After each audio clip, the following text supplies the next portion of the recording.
සුබ දවසක් කියලා පිළිගන්නවා ස්මාර්ට් ඩිෆෙන්ස් කම්බැට් තුන්වෙනි වැඩසටහනට ඔබ සියලු දෙනා අපි දෙවන වැඩසටහනේ කතා කරා පිහි ප්‍රහාරයක සැබෑ තත්ත්වය සම්බන්ධව. මෙම ගෙනෙන වැඩසටහන එහි ප්‍රායෝගික වැඩසටහනයි.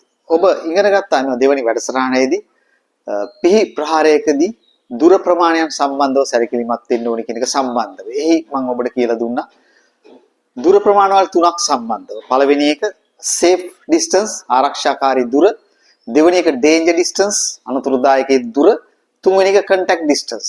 ඔබ අර 1 2 කියන දුර ප්‍රමාණවල පහු කරලා මේ වෙනකොට ඇවිල්ලා ඉන්නවා contact distance කියන දුර ප්‍රමාණය. ඒ කියන්නේ ඔබ සමීපයේ ඉන්න ඔබේ ප්‍රතිවාදියා පිහියක් අරගෙන. මේ අවස්ථාවේදී ඔබට කිසිම වෙන දෙයක් කළ යුතු නැහැ. ඔබ අනිවාර්යයෙන්ම disarming technique කියන එහෙම නැත්නම් නිරායුධ කිරීම මුවාත් ආයුධ නිරායුධ කිරීමේ සරඹ පිළිවෙත් සම්බන්ධව ඔබ දැන සිටිය යුතුයි. එතකොට අපි යම් ප්‍රතිවාදියෙක් ඔබ ඉදිරියේ පිහියක් අතේ තිබෙ ඉන්නවනම් ඔහුගෙන් ප්‍රහාර එල්ල වෙන්නේ කොහොමද කියන එක සම්බන්ධව හොඳ අවබෝධයක් ලබා ගන්න ඔහු පිහිය කොහොමද අල්ලන් ඉන්නේ කියන එක සම්බන්ධව ඔබ දැනගෙන සිටිය යුතුයි. ඒ සඳහා මම ඔබට ඒ සම්බන්ධව පැහැදිලි කිරීමක් කරන්නම්. අපි හිතමු ඔබ ඉදිරියේ සිටින ප්‍රතිවාදියා පිහිය අල්ලගෙන ඉන්නවා මෙන්න මේ ආකාරයට. අපි මේකට කියනවා ෂෝට් ග්‍රිප් එක කියලා. කඩුවක් ආකාරයට පිහිය අල්ලගෙන ඉන්නවා. මේ ආකාරයකට පිහිය අල්ලගෙන ඉන්නවා. මේකට අපි කියනවා චෙප් ග්‍රිප් එක කියලා. කෝකියෙක් පිහිය තමුන්ගේ අවශ්‍ය මාළු පිණි වියන්න කපන විදිහට තමයි මේ අල්ලගෙන ඉන්නේ. එතකොට මේ ආකාරයට අල්ලගත්තොත් කියනවා අපි හැමර් ග්‍රිප් එක කියලා මිටියක් ආකාරයට පිහිය අල්ලගෙන ඉන්නවා. මෙන්න මේ අවස්ථාවල් මම පැහැදිලි කරලා පෙන්නන්නම් ඔබට. අපි ෂෝට් ග්‍රිප් එක ආකාරයට පිහිය මේ විදිහට අල්ලගත්ත කෙනෙක් ඔබ ඉදිරියේ ඉන්නවා ඔබ දකිනවනම් ඔහු අනිවාර්යෙන් ඔබට ප්‍රධාන වශයෙන් පහර එල්ල කරන්නේ මෙන්න මේ ආකාරයට පහළ සිට ඉහළට. නමුත් ඔහු මේ පැති වලින් පහරවල් එල්ල කරන්න පුළුවන්. ඔහු ප්‍රධාන පහර එල්ල කරන්නේ මේ ආකාරයට.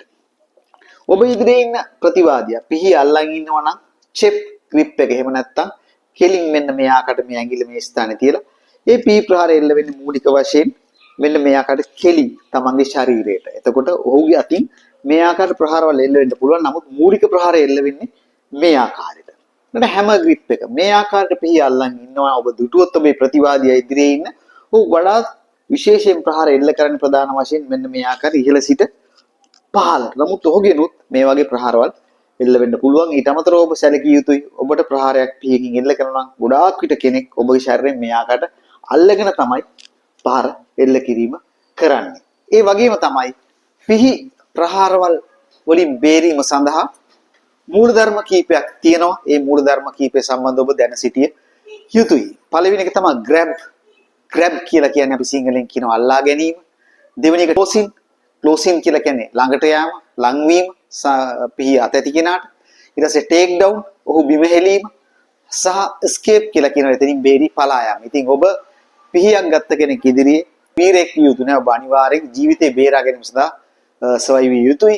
ඒ සඳහා අනිවාර්යෙන් ඔබ ඒ ස්ථානෙන් ඉවත් වෙන්න ඕනේ. අපි බලමු කොහොමද කියලා එම මූල ධර්මات එක්ක ඒ සම්බන්ධව අවබෝධයක් ඇති කරගන්න. ගොඩක් විට ඔබ දන්නවා ඇති නොයෙකුත් මාෂල් ආර්ට් වල මේ ආකාරයට ආවරණය කිරීම කරනවා පිහි ප්‍රහාරය ඉදිරියේ. නමුත් මේ වගේ අවස්ථාවල ඔබට ශරීරයට හානි වෙන්න පුළුවන් මෙහෙම බ්ලොක් කිරීමකින් ආවරණය කිරීමකින්. ඒ වගේ දෙයකට වැඩි ඔබ තාත්වික විදියට මේ ආකාරයෙන් කරාම සමහරට ඔබට ඔබේ අතට ශරීරයට හානි වෙන්න පුළුවන්. ඔබ අනිවාර්යෙන් තාත්වික විදියට පිහියකින් බේරීමට අවශ්‍ය නම් ඔබ පිහිය අල්ලාගත යුතුයි. ඒකේ grab කියන එක අපි කියලා දුන්නා.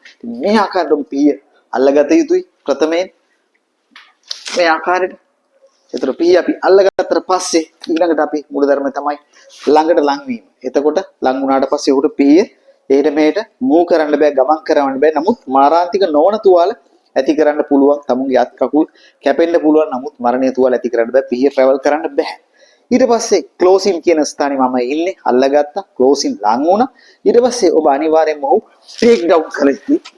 ටේක් ඩවුන් කරලා ඔබ ස්කේප් විය යුතුයි. ඒ ස්ථානේ ඔහුගෙන් ඉවත් විය යුතුයි. ඔබ තවත් මොහු ඉදිරියේ වීරයෙක් කරන මෙතනින් ඉක්මනින් ඉවත් වීම සිද්ධ කරන්න ඕනේ. මේ තමයි ඔබ කන්ටැක්ට් ඩිස්ටන්ස් එකේ සිටියේදී ඔබගේ පිහියක් අතේදී ප්‍රතිවාදියාගෙන් බෙහෙරිය යුතු පහසුම ක්‍රමය. බොහොමත්ම ස්තුතියි.